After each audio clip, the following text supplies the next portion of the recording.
വികസിത രാജ്യങ്ങളിലെ GDP-യുടെ ഏകദേശം 20% വരെ ചികിത്സാ രംഗത്താണ് ചിലവഴിക്കുന്നത്. അതിൽ നല്ല പങ്കും ഈ ഹൈപ്പർ ഇൻസുലിനീമിയവും പ്രമേഹവുമായി ബന്ധപ്പെട്ട രോഗങ്ങൾക്കാണ് എന്നുകൂടി മനസ്സിലാക്കുമ്പോഴാണ് ഈ അറിവിന്റെ പ്രസക്തി കൂടുന്നത്. ആരോഗ്യത്തിന്റെ അടിസ്ഥാനം 98% ജീവിതശൈലിയാണ്. വെറും 2% പ്രസക്തി മാത്രമേ മരുന്നിനും ശസ്ത്രക്രിയയ്ക്കുമുള്ളൂ.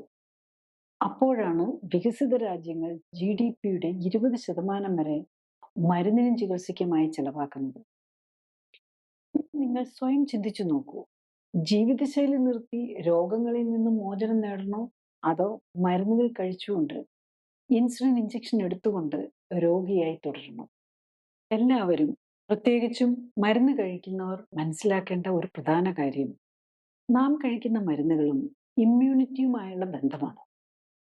വാക്സിനുകളും ആന്റിബയോട്ടിക്കുകളും ഒഴിച്ചുള്ള ഒട്ടുമിക്ക മരുന്നുകളും ഒന്നോ അതിലധികമോ രീതിയിൽ ഇമ്മ്യൂണിറ്റിയെ മരവിപ്പിക്കുന്നതിലൂടെയാണ് അസ്വസ്ഥതകൾക്ക് ആശ്വാസം നൽകുന്നത്. അതായത് ഒട്ടുമിക്ക മരുന്നുകളും ഇമ്മ്യൂൺ സിസ്റ്റത്തെ പ്രതികൂലമായി ബാധിക്കും.